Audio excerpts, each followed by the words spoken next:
Hey COVID, you thought your comeback was going to be a hit, but as we know, the sequel is never as good as the original. It looks like we might be coming to the end of the coronavirus. Life may be on its way back to normal. We now have a vaccine, and it's taken less than a year to develop, which is record timing. But don't get too excited just yet, because it's only 95% effective. But Dan, 95% is very effective. You can't just expect 100% all the time. Yes, that's true, and companies have said that if the vaccines are more than 50% effective, then they'll start rolling them out, so 95% is brilliant news. We're spoiled, really. We've already had a 90% effective vaccine that was announced first, and then Russia obviously popped up with 92%. Typical Vlad, always trying to one-up the Western world, only to be dwarfed by Moderna just a few days later. Not so hard anymore, are ya, Poots? And to be perfectly honest, I would not be surprised in the slightest if China had been keeping secret a 100% effective vaccine since March as payback for us rejecting Huawei and Trump trying to ban TikTok. Now, there are several issues that I have with the vaccine. Firstly, while 95% is great, I can't help but see similarities between that number and the bacterial sprays that say that they kill 99.9% of all germs. And knowing my luck, it's probably going to be the case that I'll swallow that 0.1% of germs that'll wipe me off the face of the earth. Secondly,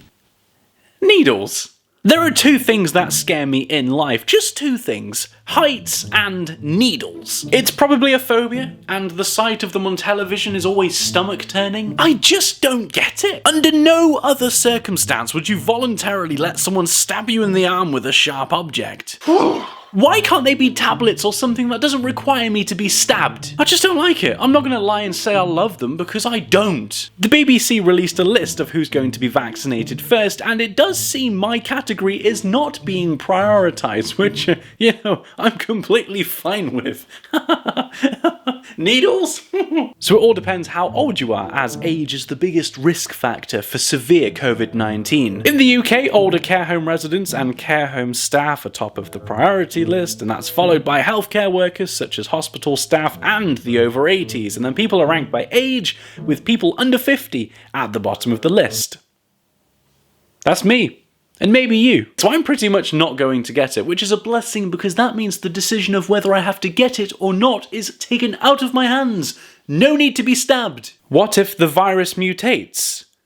Idiots, we have a vaccine.